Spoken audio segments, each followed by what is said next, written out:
السلام عليكم ورحمة الله تعالى وبركاته. أعوذ بالله من الشيطان الرجيم. بسم الله الرحمن الرحيم. الحمد لله رب العالمين، والصلاة والسلام على أشرف الأنبياء والمرسلين وعلى آله وصحبه أجمعين.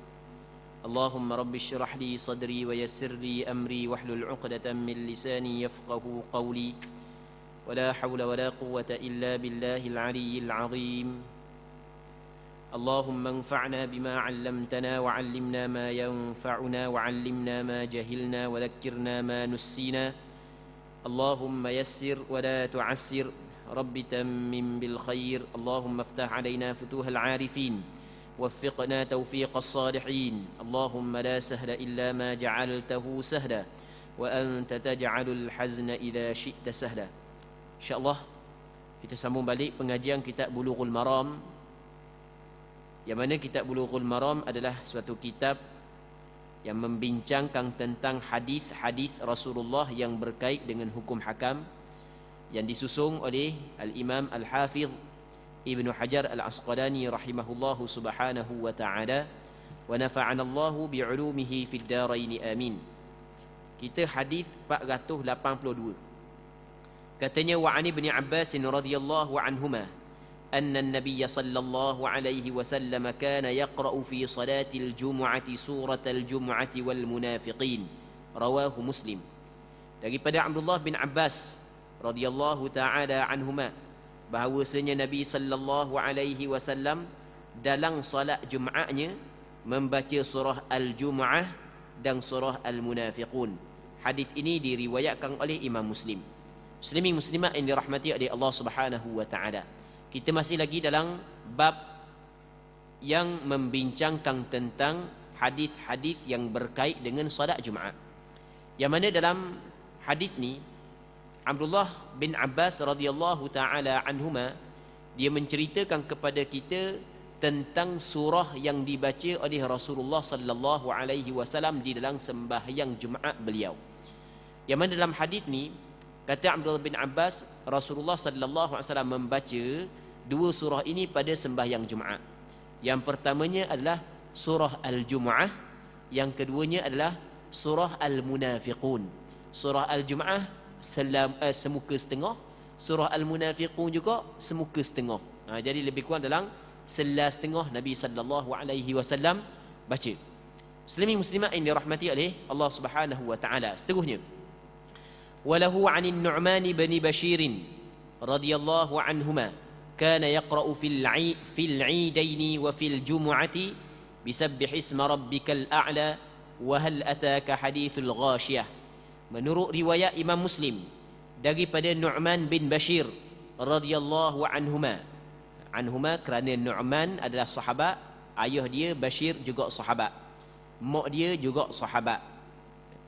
Katanya Rasulullah sallallahu alaihi wasallam di dalam solat dua hari raya puasa dan hari raya haji, dan solat Jumaatnya membaca sabbihisma rabbikal a'la, surah Al-A'la pada rakaat yang pertama, dan hal ataka hadithul ghashiyah, iaitu surah Al-Ghashiyah pada rakaat yang kedua. Muslimin muslimat yang dirahmati oleh Allah Subhanahu wa taala. Hadis yang dikeluarkan oleh Imam Muslim dalam kitab sahihnya daripada Nu'man bin Bashir, yang mana kata Nu'man, Rasulullah dalam sembahyang hari raya, sama ada hari raya haji ataupun hari raya puasa, begitu juga sembahyang Jumaat beliau, Rasulullah membaca surah Sabbihisma Rabbikal A'la dan hal ataka hadithul ghashiyah. Ini untuk imam lah. Jadi sebab itulah kata ulama, yang paling afdal bagi imam di dalam sembahyang Jumaat, rakaat yang pertama dia baca surah Al-Jumu'ah, rakaat yang kedua dia baca surah Al-Munafiqun, ataupun rakaat yang pertama baca Sabbihisma Rabbikal A'la, rakaat yang kedua dibaca hal ataka hadithul ghashiyah. Hak ni hak yang paling afdal. Kerana benda? Kerana Rasulullah sallallahu alaihi wasallam sering membaca empat surah ini di dalam sembahyang Jumaat. Rasulullah sering membaca surah ni. Jadi apabila Rasulullah sering membaca, maka lebih afdal lah kepada imam membaca surah ni. Walau bagaimanapun, kalau imam tidak membaca surah ni, bahkan dia tukar kepada surah lain, tidak menjadi masalah. Asal kata membaca ayat Al-Quran setelah daripada Fatihah, maka sudah dapat dah hasil membaca Al-Quran setelah daripada Fatihah. Cuma yang paling afdal adalah kita buat sebagaimana Nabi sallallahu alaihi wasallam buat. Muslimin muslimat yang dirahmati oleh Allah Subhanahu wa taala. Seterusnya, wa an Zaid bin Arqam radhiyallahu anhu qala shalla an-nabiy sallallahu alaihi wasallam al-'id thumma rakhasa fil jumu'ah faqala man syaa'a an yusalli falyusalli rawahu al-khamsatu illa at-Tirmidzi wa sahhahu Ibnu Khuzaimah. Maksudnya daripada Zaid bin Arqam radhiyallahu taala anhu, katanya Nabi sallallahu alaihi wasallam sembahyang solat hari raya, kemudian memberikan keringanan pada solat Jumaatnya. Untuk itu baginda bersabda, barang siapa yang ingin solat Jumaat juga, dia boleh melakukannya. Hadis ini diriwayat oleh 5 orang ulama hadis, melainkan Imam Tirmidzi, dan hadis ini dinilai sahih oleh Imam Ibn Hibban. Muslimin muslimat yang dirahmati oleh Allah Subhanahu wa taala.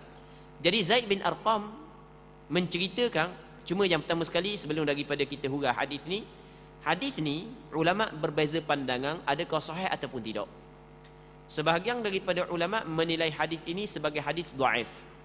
Antaranya Imam Ibn Hazmin Al-Zahiri, dia mengatakan hadis yang berkait kelonggaran meninggalkan Jumaat bagi orang yang telah hadir sembahyang hari raya apabila hari raya jatuh pada hari Jumaat, semua hadis yang berkait dengan perkara tersebut adalah tidak sahih. Okey, itu pandangan Imam Ibn Hazmin Al-Zahiri. Namun sebahagian daripada ulama yang lain berpandangan bahawasanya hadis ini adalah hadis yang boleh diterima melihat kepada penyokong-penyokongnya, melihat kepada penguat-penguatnya, hadis ini boleh diterima. Okey. Dan antara ulama hadis yang menilai sahih hadis ini adalah Imam Ibn Khuzaimah.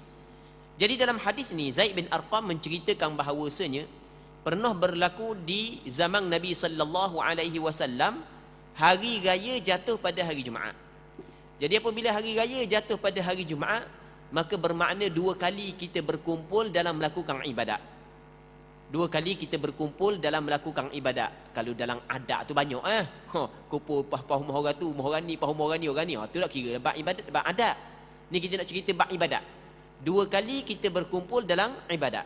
Yang pertamanya berkumpul untuk menunaikan salat hari raya, yang keduanya berkumpul untuk menunaikan salat Jumaat. Cuma dalam hadis ni Zaid bin Arqam menceritakan bahawasanya apabila Rasulullah sallallahu alaihi wasallam melakukan sembahyang hari raya bersama dengan para sahabat yang tinggal sekitar masjid dan yang tinggal jauh daripada masjid, lepas daripada tu Nabi sallallahu alaihi wasallam memberi kelonggaran untuk sembahyang Jumaat. Kata Rasulullah, siapa yang nak sembahyang Jumaat silakan. Maksudnya orang yang tak mau sembahyang Jumaat pun tak apa, hak nak sembahyang Jumaat pun tak ada masalah. Maka hadis ini menjadi hujah ataupun dalil kepada mazhab Hambali yang berpandangan bahawasanya apabila seorang tu telah hadir sembahyang hari raya, maka gugur kewajipan hadir sembahyang Jumaat. Gugur kewajipan hadir. Bukan kata tak kena sembahyang langsung. Gugur kewajipan hadir sembahyang Jumaat. Bahkan apa yang diwajibkan kepada dia ketika itu adalah untuk datang Jumaat ataupun sembahyang Zuhur. Bagi orang yang hadir sembahyang hari raya. Ini pandangan siapa? Pandangan mazhab Hambali. Namun majoriti ulama fiqh, mazhab Imam Syafi'i, mazhab Maliki, mazhab Hanafi mengatakan tidak gugur sama sekali kewajipan hadir sembahyang Jumaat. Okey, dalam masalah ni di antara masalah yang penting juga, insya-Allah kita akan bincang panjang sikitlah masalah ni. Masalah ni kita kena buat perbincangan panjang sikit. Yang mana apabila hari raya jatuh pada hari Jumaat. Hari raya jatuh pada hari Jumaat. Maka yang pertama sekali, ada golongan yang hadir sembahyang sunat hari raya. Ada golongan yang tidak hadir sembahyang sunat hari raya. Okey, sembahyang hari raya, sembahyang sunat hari raya, ulama sebenarnya berbeza pandangan. Mazhab Imam Syafi'i dengan mazhab Maliki berpandangan bahawasanya sembahyang sunat hari raya adalah sunnah muakkadah, bukan wajib. Kalau orang tidak datang sekalipun, tetap tidak berdosa, namun dia telah meninggal perkara hak yang dilakukan oleh Rasulullah, perkara sunat. Dia telah meninggal suatu kebaikan yang besar lah, kalau kita cakap kau tidak buat kebaikan yang besar. Tapi tidaklah sampai kepada haram, kerana bukanlah wajib, hukum dia adalah sunnah. Manakala mazhab Hanafi berpandangan bahawasanya sembahyang sunat hari raya hukum dia adalah wajib. Orang yang berkemampuan, kalau dia apabila cukup syarat-syarat dia berkemampuan untuk datang, tiba-tiba dia tidak datang, maka berdosa mengikut mazhab Hanafi. Manakala mazhab Hambali, sembahyang hari raya hukum dia adalah fardu kifayah. Fardu kifayah, kalau ada sekelompok yang telah buat, mendirikan, maka tidak wajib kepada kelompok yang lain. Bukan wajib, tapi bukan wajib semua sekali. Okey, itu hukum menghadiri sembahyang sunat hari raya. Okey, andai kata hari raya jatuh pada hari Jumaat, maka di sana ada dua golongan. Golongan yang pertama, orang yang hadir sembahyang sunat Jumaat bersama dengan imam. Yang keduanya, orang yang tidak hadir sembahyang sunat Jumaat. Orang yang tidak hadir sembahyang sunat Jumaat, sepakat ulama mengatakan mesti kena hadir sembahyang Jumaat. Orang silap-silap. Mula-mula sekali lagi sunat Jumaat pula. Gini, sekarang ni hari raya jatuh pada hari Jumaat. Tak sedar benda yang cakap saat ni tu. Hari raya jatuh pada hari Jumaat. Jadi ada orang hadir sembahyang sunat hari raya. Gitu baru betul. Ada orang hadir sembahyang sunat hari raya bersama dengan imam. Dan ada golongan yang kedua yang tidak hadir sembahyang sunat hari raya. Hukum sembahyang sunat hari raya kita kabar dah tadi, kalau mengikut mazhab Syafi'i, mazhab Maliki, hukum dia adalah sunnah. Manakala mazhab Hanafi, hukum dia adalah wajib. Mazhab Hambali, hukum dia adalah fardu kifayah. Jadi sekarang ni hari raya jatuh pada hari Jumaat, maka sunat hari raya pada hari itu ada orang yang hadir, ada orang tidak hadir. Kalau orang yang tidak hadir sembahyang sunat hari raya, maka sepakat ulama mengatakan wajib dia kena hadir sembahyang Jumaat. Okey, boleh faham? Sepakat ulama mengatakan dia kena hadir sembahyang Jumaat. Okey, hak tu tak ada perselisihan. Mesti dia kena hadir sembahyang Jumaat. Hak yang berlaku perselisihan adalah orang yang telah hadir sembahyang sunat hari raya. Dia mari dah masjid, dia mari dah sembahyang sunat hari raya bersama dengan imam. Adakah kena mari pula sekali lagi sembahyang fardu Jumaat? Sembahyang Jumaat kena mari pula sekali lagi ke tak? Sini berlaku khilaf. Berlaku khilaf, adakah gugur kewajipan hadir sembahyang Jumaat bagi orang yang telah hadir sembahyang hari raya bersama imam ataupun tidak? Mazhab Hambali mengatakan kalau orang tu hadir dah sembahyang hari raya bersama dengan imam, maka gugur kewajipan hadir sembahyang Jumaat bagi dia berdasarkan kepada hadis ini. Okey, jelas kan? Tetapi tetap dia kena buat sembahyang zuhur. Bukan duduk rumah saja, tak, bukan. Mazhab Hambali sekalipun suruh dia buat sembahyang zuhur. Gugur kewajipan hadir saja, tapi sembahyang tetap kena sembahyang. Dia sembahyang zuhur di rumah. Manakala majoriti ulama mengatakan tak, walaupun dia hadir sembahyang sunat hari raya, tetap wajib dia kena buat Jumaat. Cuma mazhab Imam Syafi'i dia membuat perbezaan di antara orang yang duduk sekitar masjid dengan orang yang duduk jauh daripada masjid. Orang yang duduk jauh di sekitar masjid, hak tu tidak gugur kewajipan hadir Jumaat. Manakala orang yang duduk jauh daripada masjid, gugur kewajipan hadir Jumaat. Okey, itu mazhab Imam Syafi'i. Mazhab Hanafi, mazhab Maliki, tak kira mu duduk dekat dengan masjid ke, duduk jauh dengan masjid ke, tak kira, tetap mu kena buat Jumaat. Okey, jelas. Muslimin muslimat yang dirahmati oleh Allah Subhanahu wa taala. Baik. Di hadis ni hak yang Rasulullah kata, dalam hadis ni Rasulullah memberi rukhsah, memberi kelonggaran, memberi keizinan untuk hadir Jumaat bagi orang hak yang telah sembahyang hari raya. Kita nak urang lagu mana? Okey, gini. Sebenarnya hadis yang berkait dengan permasalahan ni ada beberapa hadis. Antaranya hadis yang diriwayat oleh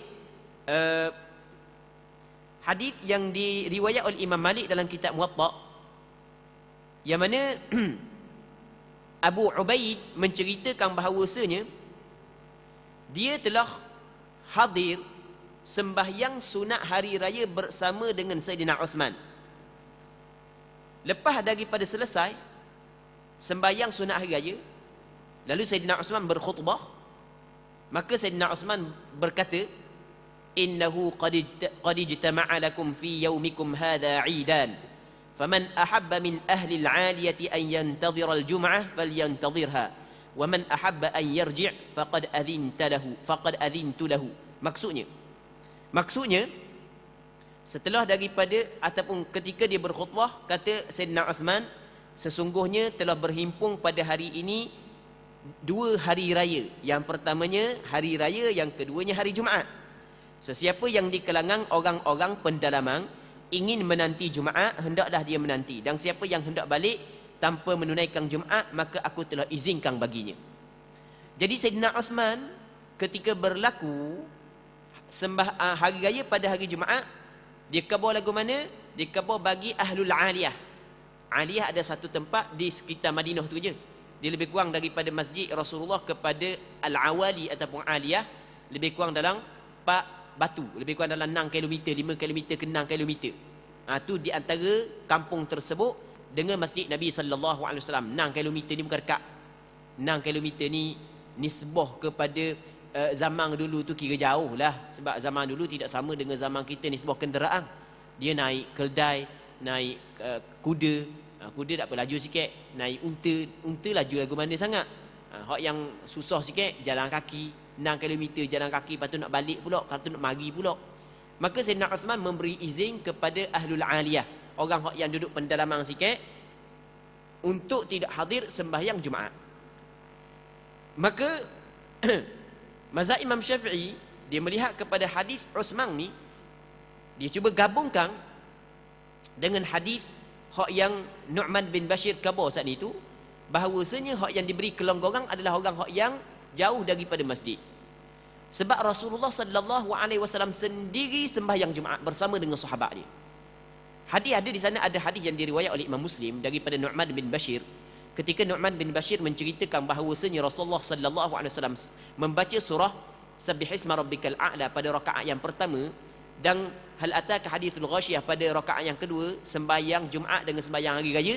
Lalu kata Nu'man bin Bashir radhiyallahu taala anhuma, bahawasanya apabila berhimpun sembahyang hari raya pada hari Jumaat, maka Rasulullah sallallahu alaihi wasallam tetap membaca dua surah tersebut pada sembahyang Jumaat dan sembahyang sunat hari raya. Jadi bermakna Nabi sallallahu alaihi wasallam mengerja sembahyang hari raya. Walaupun Rasul memberi kelonggaran kepada sebahagian daripada sahabat untuk tidak hadir sembahyang sekali lagi tukar semua sembahyang hari raya dengan sembahyang Jumaat sekali lagi. Gini, buat kesimpulan rekah sikitlah. Jadi sekarang ni ada beberapa hadis yang menceritakan tentang berlakunya sembahyang ataupun berlakunya hari raya pada hari Jumaat. Yang mana dalam, kalau kita gabung ke semua hadis, ternyata kita dapati bahawasanya ada hadis yang Rasulullah memberi kelonggaran kepada sahabat untuk tidak hadir sembahyang Jumaat bagi sahabat yang telah hadir sembahyang hari raya. Itu yang pertama. Yang keduanya, ada hadis yang menyatakan bahawasanya Nabi sallallahu alaihi wasallam ketika memberi kelonggaran kepada sebahagian sahabat hak yang telah hadir sembahyang sunat hari raya untuk tidak hadir sembahyang Jumaat, kata Rasulullah, wa inna mujammi'un, kami akan melakukan Jumaat.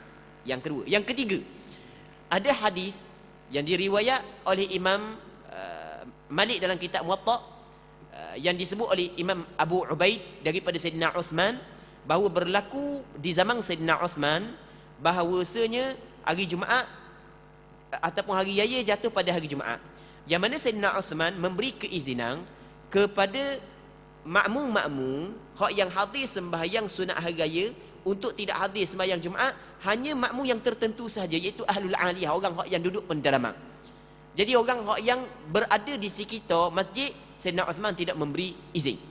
Maka daripada dalil-dalil inilah mazhab Imam Syafi'i berpandangan bahawasanya apabila hari Jumaat ataupun raya jatuh pada hari Jumaat, bagi orang hak yang telah hadir sembahyang sunat Jumaat, maka kena tengok dia saat ni tu orang pendalaman ke ataupun orang hak yang duduk sekitar masjid. Kalau orang hak yang duduk dekat dengan masjid, orang hak yang duduk sekitar masjid, tetap wajib dia kena hadir sembahyang Jumaat, tidak gugur kewajipan hadir sembahyang Jumaat. Manakala orang hak yang duduk jauh daripada masjid, maka ketika itu gugur hadir sembahyang Jumaat bagi dia. Okey, selesai masalah. Jadi akan datang, kalau kita dengar ada orang kata apabila hari Jumaat, hari raya jatuh hari Jumaat, tak wajib dah mari sembahyang Jumaat. Okey, kita kena faham. Yang pertama sekali, masalah ni adalah permasalahan yang berlaku perselisihan di kalangan ulama. Pandangan majoriti ulama mengatakan tetap mesti kena hadir Jumaat. Hak yang kata tidak wajib hadir Jumaat adalah mazhab Hambali. Tapi mazhab Hambali mensyaratkan dia. Mensyaratkan yang pertama, orang hak yang kata tak mau mari Jumaat saat itu mesti dia kena sembahyang hari raya bersama dengan imam.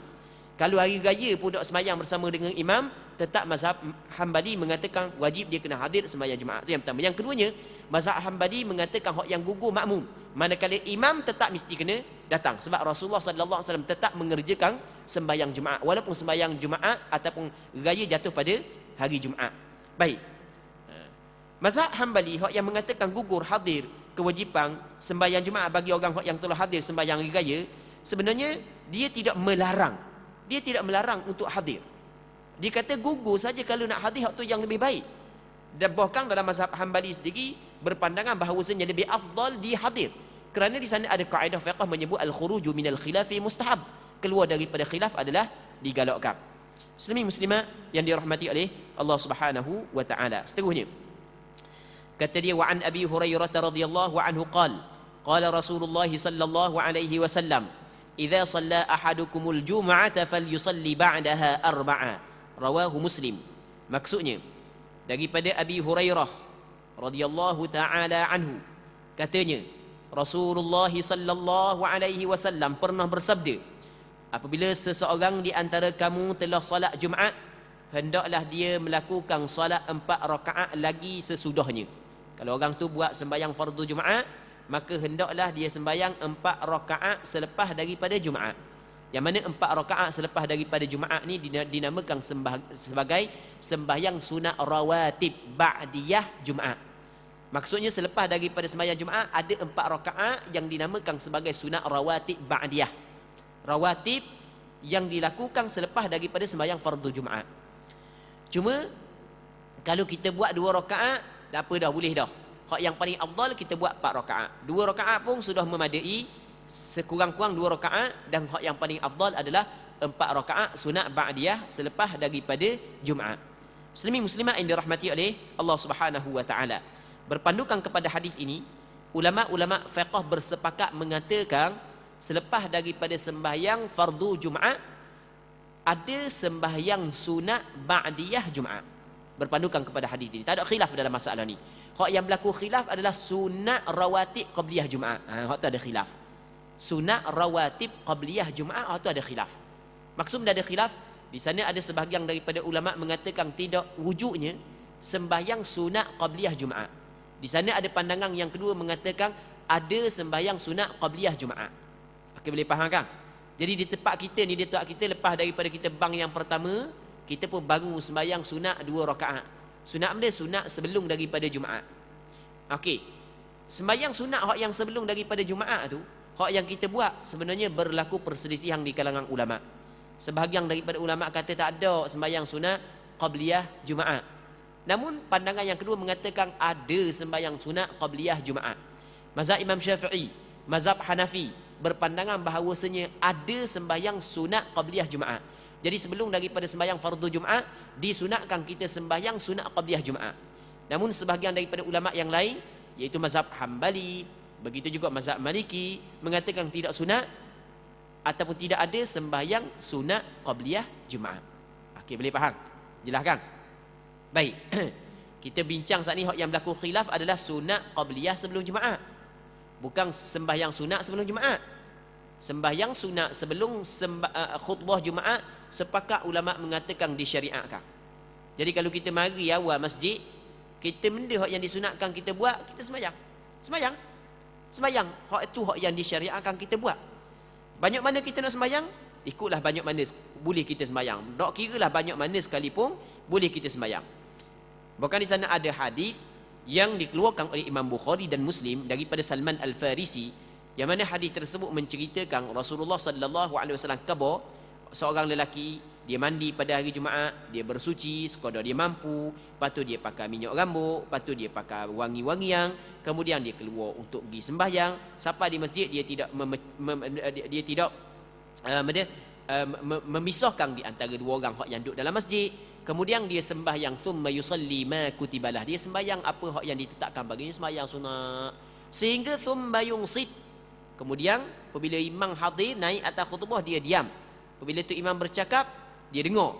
Maka ketika itu Allah Subhanahu Wa Taala mengampung segala dosanya yang dilakukan olehnya di antara Jumaat ini dan Jumaat yang lain. Maksud seminggu Allah Subhanahu Wa Taala mengampung segala dosanya kalau dibuat perkara tersebut. Jadi dalam hadis tu ada menyatakan bahawasanya Rasul kabana thumma yusalli ma kutibalah. Dia kemudian dia sembahyang apa hak yang telah ditetapkan baginya, ikut nak sembahyang banyak mana pun. Maka sebab tu dah ulama sepakat mengatakan boleh sembahyang sunat sebelum daripada Jumaat. Sepakat, tak ada khilaf masalah tu. Cuma hak yang khilafnya bukan sembahyang semata-mata sembahyang sunat. Hak yang khilafnya adalah sembahyang sunat qabliyah Jumaat. Hak tu hak yang khilaf. Nak sembahyang sunat banyak mana sebelum Jumaat dipersilakan. Hak tu sepakat mengatakan disyariatkan, dituntut. Cuma hak yang berlaku khilaf adalah sembahyang sunat yang dinamakan qabliyah Jumaat. Ada ke tak? Situ berlaku khilaf. Jadi apa yang kita buat ni itu lepas daripada bang yang pertama pada sembahyang bang yang pertama pada hari Jumaat, lepas tu kita bangun sembahyang 2 rakaat, sebenarnya hak yang kita buat saat itu bertepatan dengan pandangan mazhab Syafi'i dengan mazhab Hanafi yang berpandangan bahawasanya ada sembahyang sunat qabliyah Jumaat, kerana melihat kepada bahawasanya sembahyang sunat Jumaat, sembahyang fardu Jumaat disama dengan sembahyang fardu Zuhur. Sebagaimana sembahyang fardu Zuhur ada sembahyang sunat qabliyah sebelum Zuhur, begitu juga sembahyang Jumaat ada sembahyang qabliyah sebelum daripada Jumaat. Okey, habis. Muslimin muslimat yang dirahmati oleh Allah Subhanahu wa taala.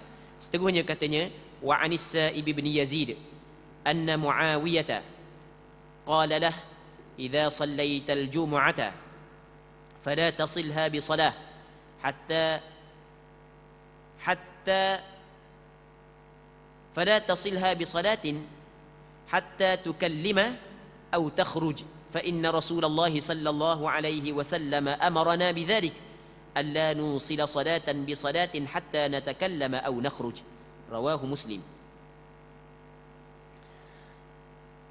Katanya daripada As-Sa'ib bin Yazid bahawasanya Muawiyah radhiyallahu taala anhu telah berkata kepadanya, apabila kamu solat Jumaat, maka jangan menyambungnya dengan solat lain sebelum berbicara atau keluar daripada masjid, kerana sesungguhnya Rasulullah sallallahu alaihi wasallam telah memerintahkan kepada kami agar tidak menyambung solat dengan solat lain sebelum berbicara ataupun keluar. Hadis riwayat Muslim. Muslimin muslimat yang dirahmati oleh Allah Subhanahu wa taala. Dalam hadis ni Muawiyah menyebut bahawasanya apa hak yang Rasulullah sallallahu alaihi wasallam suruh adalah setelah daripada kita menunaikan sembahyang fardu Jumaat, jangan terus kita melakukan sembahyang sunat ba'diyah. Bahkan mesti kita kena pisahkan di antara sembahyang fardu dengan sembahyang sunat dengan beralih tempat ataupun dengan bercakap. Okey, boleh faham? Lepas daripada kita sembahyang fardu Jumaat, sunat kita sembahyang sunat ba'diyah Jumaat. Tapi jangan terus melakukan sembahyang sunat ba'diyah Jumaat, melainkan kita beralih tempat, kita keluar daripada tempat, kita pergi sembahyang tempat lain. Kita pisahkan di antara sembahyang fardu dengan sembahyang sunat dengan ataupun dengan perbuatan kita berpindah daripada satu tempat kepada tempat yang lain, ataupun kita bercakap. Hak tu hak yang Rasulullah sallallahu alaihi wasallam suruh. Maka sebab itulah kata ulama, sunat. Hukum dia sunat Sunat lepas daripada kita sembahyang fardu Jumaat, kalau kita nak sembahyang sunat Jumaat, kita pergi beralih tempat lain. Kita beralih tempat lain. Jangan kita sembahyang di tempat kita. Ataupun kalau kita tak mau beralih tempat lain, kita cakap. Tanya kawan kita sebelah ke. Maksudnya kita cakap supaya kita memisahkan di antara sembahyang fardu dengan sembahyang sunat dengan suatu perbuatan yang lain. Okey, itu maksud daripada hadis ni. Muslimin muslimat yang dirahmati oleh Allah Subhanahu wa taala. Sebelum daripada ni pernah kita bincang berkenaan dengan yang paling afdal tempat kita sembahyang sunat adalah di rumah. Kerana Rasulullah sallallahu alaihi wasallam bersabda, afdalus salati salatul mar'i fi baitihi.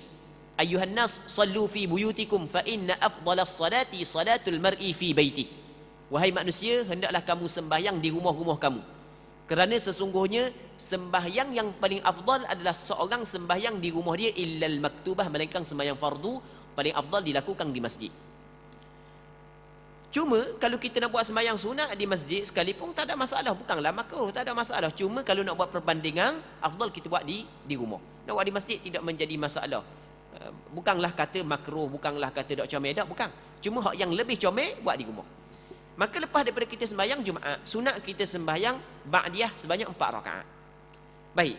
Maka sebelum daripada kita sembahyang sunat ba'diyah 4 rakaat, apa hak yang dituntut kepada kita adalah kita berpindah tempat. Sama ada berpindah tempat saat itu kita balik ke rumah, hak lebih afdal, ataupun kita berpindah tempat dalam masjid. Tadi kita sembahyang sini, kita pergi belakang sikit sembahyang sunat, ataupun pergi sana, ataupun pergi sana. Dan apa jadi dituntut kita buat lagu tu? Supaya kita membanyakkan tempat sujud. Supaya kita membanyakkan tempat sujud. Kerana setiap tempat yang kita sujud akan menjadi saksi kepada kita di hari kiamat nanti. Semakin banyak tempat sujud, makin semakin comel. Jadi perbanyakkan tempat sujud. Sebab itulah comel kita beralih semua tempat, supaya banyak tempat sujud kita. Dah kalau begitu dalam satu sembahyang, rakaat pertama kita sujud sini, masuk rakaat kedua kita lakah 8 lakah, sujud situ pula, boleh tak gitu? Tak boleh. Tak boleh. Sebab apa? Sebab dalam sembahyang kita mesti kena khusyuk. Kita kena tetap anggota kita. Jangan kata boleh pula. Dah kan nak banyak tempat sujud kan? Sujud pertama situ, sujud kedua sini, siap curi orang lagi nak tukar tempat tengah sembahyang. Tak boleh hak gitu. Tu tak boleh. Sebab apa hak yang diperintahkan kepada kita adalah khusyuk hati dan anggota kita dalam sembahyang. Tetap tidak boleh kita gerak situ, tidak boleh kita gerak sini. Muslimin muslimat yang dirahmati oleh Allah Subhanahu wa taala. Jadi kalau kita tak mau bergerak berpindah tempat, cara dia adalah dengan kita bercakap dengan percakapan manusia. Hak tu hak yang paling comel sekali. Seterusnya kata dia, wa an Abi Hurairah radhiyallahu anhu qala Rasulullah sallallahu alaihi wasallam man ightasala thumma atal jumu'ata fa shalla ma qaddara lah thumma ansat حتى يفرغ الإمام من خطبته ثم يصلي معه غفر له ما بينه وبين الجمعة الأخرى وفضل 3 أيام رواه مسلم. Maksudnya daripada Abi Hurairah radhiyallahu taala anhu, katanya Rasulullah sallallahu alaihi wasallam bersabda, barang siapa yang mandi lalu mendatangi solat Jumaat, dia mandi pagi tu, dia mandi. Hukum mandi Jumaat adalah sunat. Pernah dah kita cerita sebelum daripada ni. Hukum mandi Jumaat adalah sunnah muakkadah. Jadi kalau orang yang tak mandi tidaklah berdosa. Tapi sekurang-kurangnya dia kena ambil wudu. Hak yang wajib dia kena ambil wudu. Wudu kena ambil. Dia kalau tak ambil wudu nak sembahyang Jumaat ke mana? Mesti kena ambil wudu. Manakala mandi pada hari Jumaat, hukum dia adalah disunatkan. Lepas daripada dia mandi, lalu dia mendatangi solat Jumaat. Dia pergi ke masjid untuk mendirikan sembahyang Jumaat. Sampai di masjid, dia sampai awal, lepas tu dia mengerjakan solat sunat yang dianjurkan kepadanya. Banyak mana dia nak buat, dipersilakan. Tidak ada batasan, tidak ada bilangan tertentu. Boleh dibuat banyak mana sekalipun. Yang dinamakan sembahyang sunat mutlak. Kemudian dia mendengar dengan penuh perhatian. Dia tidak bercakap sehingga imam selesai daripada khutbahnya dan salat Jumaat bersama dengan imam. Apabila dia melakukan hal-hal tersebut, nescaya akan diampuni dosa-dosa yang telah dilakukan antara hari itu hingga Jumaat berikutnya. Dan ditambah lagi 3 hari, 10 hari, Allah Subhanahu Wa Taala ampun dosa dia. Tapi dosa yang diampun di sini hanyalah yang melibatkan dosa kecil sahaja. Manakala dosa besar mesti kena bertaubat kepada Allah Subhanahu Wa Taala. Ini menurut pandangan kebanyakan ulama. Kebanyakan ulama berpandangan kebaikan-kebaikan hak yang menghapuskan segala dosa hanya merujuk kepada dosa kecil sahaja. Manakala dosa besar mesti kena bertaubat kepada Allah Subhanahu Wa Taala. Tak usah kira lah banyak mana dosa mata kita, dosa mulut kita, dosa tangan kita, dosa kaki kita. Macam-macam dosa hak yang kita buat siang dan malam. Apabila kita buat hak yang apa disebut oleh Abu Hurairah sani, hak yang Rasul kabar sani, maka Allah Taala ampun belaka dosa kita. Muslimin muslimat yang dirahmati oleh Allah Subhanahu wa taala. Seterusnya, wa anhu anna Rasulullah sallallahu alaihi wasallam dzakara yaumal jumu'ati faqala fihi sa'atun la yuwafiquha 'abdun muslimun wa huwa qa'imun yusalli yas'alullaha 'azza wa jalla syai'an illa a'tahu iyyah wa asyara bi yadihi yuqalliluha muttafaqun alaih wa fi riwayatin li Muslim wa hiya sa'atun khafifah. Daripada Abi Hurairah radhiyallahu taala anhu bahawasanya Rasulullah sallallahu alaihi wasallam ketika membicarakan perihal hari Jumaat, maka Nabi sallallahu alaihi wasallam mengatakan dalam sabdanya, di dalamnya terdapat suatu saat, pada hari Jumaat ada suatu saat tidak sekali-kali seorang hamba yang muslim mengerjakan solat di dalamnya dan memohon sesuatu kepada Allah Subhanahu wa taala, melainkan Allah taala pasti akan memberinya apa yang dimintanya itu, seraya berisyarat dengan tangannya menunjukkan bahawa saat itu sebentar, sekejap saja. Menurut riwayat Muslim disebutkan, namun saat itu sangat singkat. Muslimin muslimat yang dirahmati oleh Allah Subhanahu wa taala. Dalam hadis yang diriwayat oleh Imam Bukhari dan Muslim daripada Abu Hurairah, yang mana Abu Hurairah menceritakan bahawasanya Rasulullah khabar pada hari Jumaat ada satu tempoh masa yang pendek, yang singkat, yang mana kalau sekiranya hamba tersebut berdoa kepada Allah, nescaya Allah Subhanahu wa taala akan kurniakan permintaan dia. Maksudnya pada hari Jumaat ada saat ijabah. Pada hari Jumaat ada saat yang Allah taala perkenankan. Cuma tak tahu bila, waktu mana. Ada sebahagian daripada hadis menyebut ketika tok khatib duduk di atas khutbah, di atas mimbar. Ada sebahagian hadis menyebut selepas daripada asar, sebelum daripada maghrib. Ada beberapa hadis. Jadi pendek kata, secara jelasnya pada hari Jumaat ada satu waktu yang mana Allah Taala mustajab doa hamba. Maka kita kalau ada benda-benda yang besar, permasalahan kehidupan ke, keluarga ke, apa ke, maka kosongkan hari Jumaat tersebut untuk berdoa kepada Allah. Apabila kena saat tersebut, Allah Ta'ala perkenang doa kita, benda yang kita nak Tuhan bagi belaka. Benda yang Tuhan kita nak, Tuhan bagi belaka. Dan ada guru hamba nama Syekh Al-Allamah Dr. Safwan Dawoodi hafizahullah subhanahu wa ta'ala, seorang ulama yang berasal daripada negara Syria, sekarang ni menetap di Madinah, salah seorang tenaga pengajar di Masjid Nabawi. Dia sebut kepada hamba bahawasanya mengikut ahli Syam, setelah daripada benda ni berulang kali berlaku kepada penduduk Syam, bahawasanya saat mustajab adalah selepas daripada asar pada hari Jumaat. Jadi penduduk Syam memang kalau dia pada hari Jumaat dia ambil berat sungguhlah lepas daripada asar.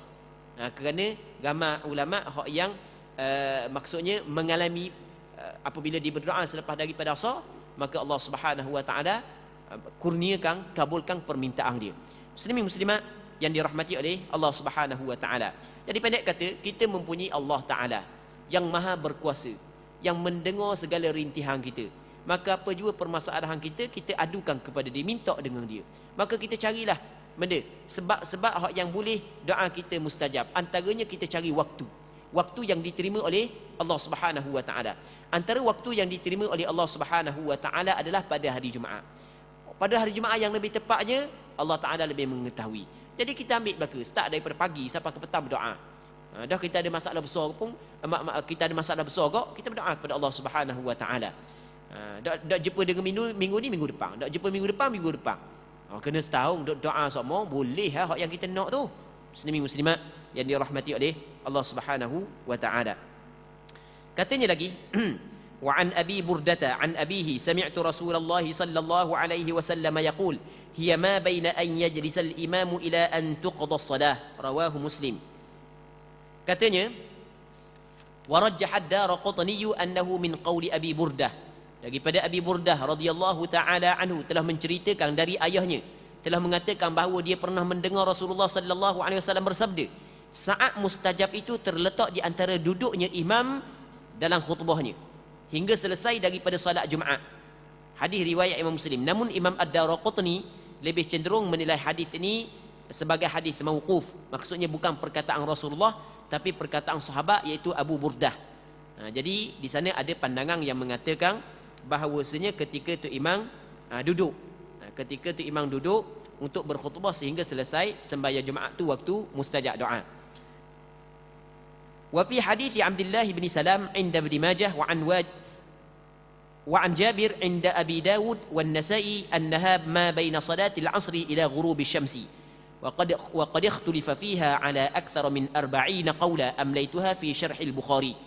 Dalam hadis Abdullah bin Salam radhiyallahu taala anhu yang ada pada Sunan Imam Ibn Majah dan hadis Jabir yang ada pada Sunan Abi Daud dan Sunan An-Nasa'i, disebutkan saat yang mustajab pada hari Jumaat itu terletak di antara solat asar hingga matahari terbenam.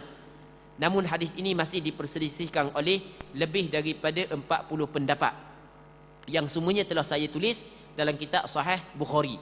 Jadi dalam kitab Syarah Sahih Bukhari, Imam Ibn Hajar Al-Asqalani mendatangkan 40 pandangan dalam menentukan bilakah yang dikatakan waktu mustajab doa pada hari Jumaat. Masing-masing ada sandaran dia. Ada sandaran hak yang kuat dan ada sandaran hak yang lemah. Yang penting adalah pada hari Jumaat kita berdoa kepada Allah Subhanahu wa taala. Lepas tu tempat-tempat yang disebut dalam beberapa hadis, antaranya ketika tok khatib duduk di atas khutbah sehinggalah selesai sembahyang, antaranya selepas daripada waktu asar, selepas daripada solat asar hingga maghrib, kita perbanyakkan berdoa di situ agar Allah Subhanahu wa taala perkenankan doa kita. Jadi kita untuk malam ni kita berhenti sini dulu. InsyaAllah ada manfaatnya. Kita berdoa kepada Allah Subhanahu wa taala agar Allah taala memberkati majlis ilmu yang kita adakan pada malam yang mulia ini. Wallahu Subhanahu wa taala a'la wa a'lam. Allahumma haqqiqna bittiba'i nabiyyika Muhammadin sallallahu alaihi wasallam zahiran wa batina. اللهم اجعلنا ممن يستمعون القول فيتبعون أحسنه. اللهم اغفر لنا ولوالدينا وارحمهم كما ربونا صغارا ولمشايخنا ولأقاربنا ولمن أحسن إلينا ولمن أوصانا بالدعاء ولجميع المسلمين والمسلمات برحمتك يا أرحم الراحمين. صلى الله على سيدنا محمد وعلى آله وصحبه أجمعين والحمد لله رب العالمين.